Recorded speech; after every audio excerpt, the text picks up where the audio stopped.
Welcome to How to Retire on Time, a show that answers your questions about all things retirement, including income, taxes, Social Security, healthcare, and more.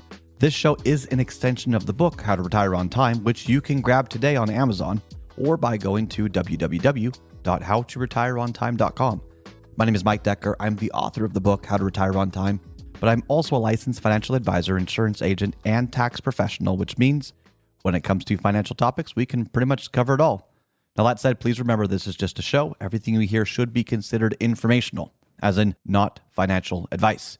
If you want personalized financial advice, then request your wealth analysis from my team today by going to www.yourwealthanalysis.com. With me in the studio today is Mr. David Franson. David, thank you for being here. Yes, glad to be here. David's going to be reading your questions, and I'm going to do my best to answer them.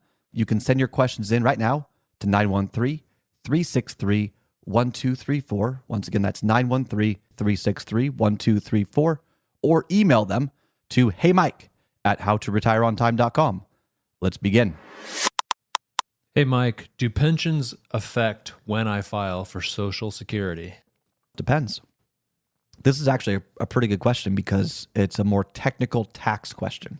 Okay, yeah. So if you don't know, Social Security, if you file for Social Security before full retirement age, for most people right now, that's around 67 years old, that above, I think it's $21,400, somewhere around there, any W-2 or 1099 income that is above that 21,000 threshold, every $2 above deducts $1 from your Social Security benefit. Now, it's not, let's say, David, you're still working and your bride has retired. Okay. It's on an individual basis, not a household basis. So right. if you retired, you could take your Social Security. It depends on your Social Security and your income. Does that make sense? Yeah.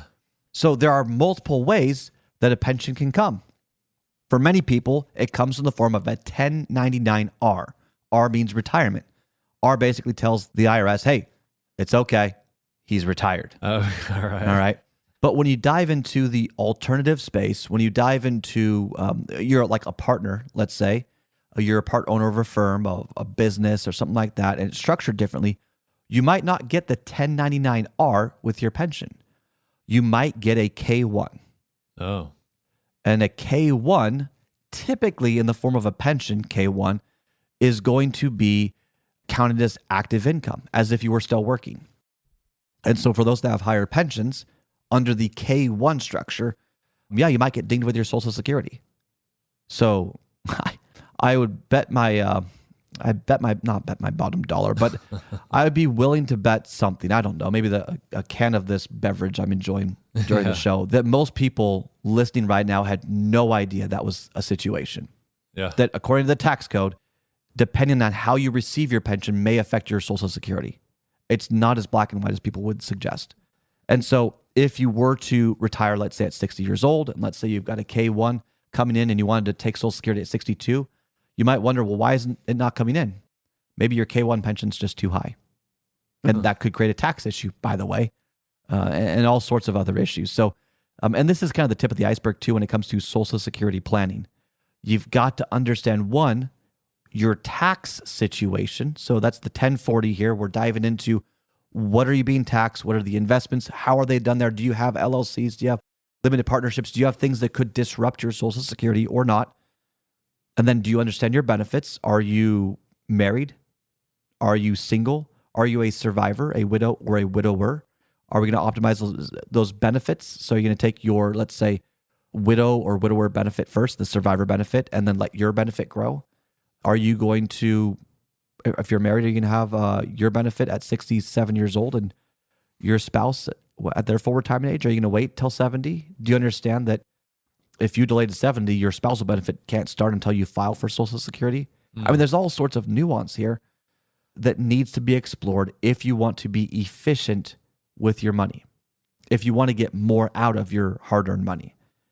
Because Social Security is complicated. And I'm saying that as a National Social Security Advisor, which, by the way, is an educational credential.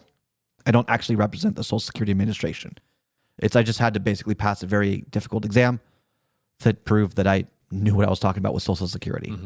So anyway, here's the gist. If I were to wrap up the Social Security conversation, yes, first understand your tax situation. then optimize your benefit, because it's not about getting the most out of Social Security.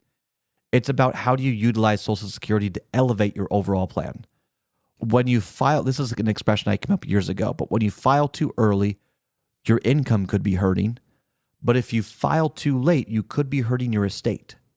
So all things being equal, if you file at, let's say you retire at 60 years old and you file at 62, okay, well, that's an earlier benefit. So you're taking less income from your portfolio because you've got Social Security income. But if you retired at, let's say, 60 years old and you delayed your benefit until 70, that's 10 years. You've got to kind of bridge that gap.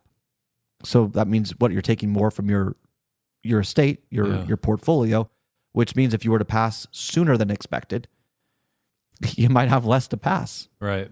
So there's always a trade. There's always a benefit and detriment. Which one are you okay with? How do you blend the available strategies? What's more important to you? Maximizing your income with the expectation you might live a longer life? Is it preservation? And then also you have to understand too, it's not as black and white as, well, I want this, so it just obviously is going to be XYZ. No, how are you invested in your portfolio? Because it might be that you are willing to be more aggressive in your portfolio than your average retiree. And so it might make sense to file Social Security earlier on so your portfolio has more growth potential. But there's risk associated with that. I mean, do you see how just the situations, one after the next, after the next, after the next can happen? Right. It's a complex situation. There's a ripple effect. When you file, will have a ripple effect on your taxes and your tax planning, on your portfolio, on your growth, on your legacy. It just, everything's connected to everything. So yeah, Social Security is not as simple as people think. Right. That's just a fun rant kind of on what it looks like. But here's how you solve it. You don't go online and just get an isolated Social Security report that says, based on how long I think I'm going to live, this is how I can get the most money out of Social Security. That's the wrong way to go about it. The right way, in my opinion, is to run an actual comprehensive review of everything and say, okay, if I were to file for Social Security at 62, how does it affect everything else? What's the big picture? If I were to file at 67 or 70, how does it affect everything else?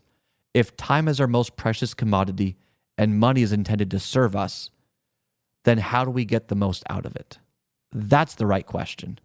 And the only way to do that, in my opinion, is to run a holistic and comprehensive plan, review the options, see what happens with this ripple effect, and then make a decision based on your lifestyle and legacy objectives. That's all the time we've got for the show today. If you enjoyed the show, consider subscribing to it wherever you get your podcast. Just search for How to Retire on Time. Discover if your portfolio is built to weather flat market cycles or if you're missing tax minimization opportunities that you may not even know exist. Explore strategies that may be able to help you lower your overall risk while potentially increasing your overall growth and lifestyle flexibility. This is not your ordinary financial analysis. Learn more about Your Wealth Analysis and what it could do for you regardless of your age, asset, or target retirement date. Go to www.yourwealthanalysis.com today to learn more and get started.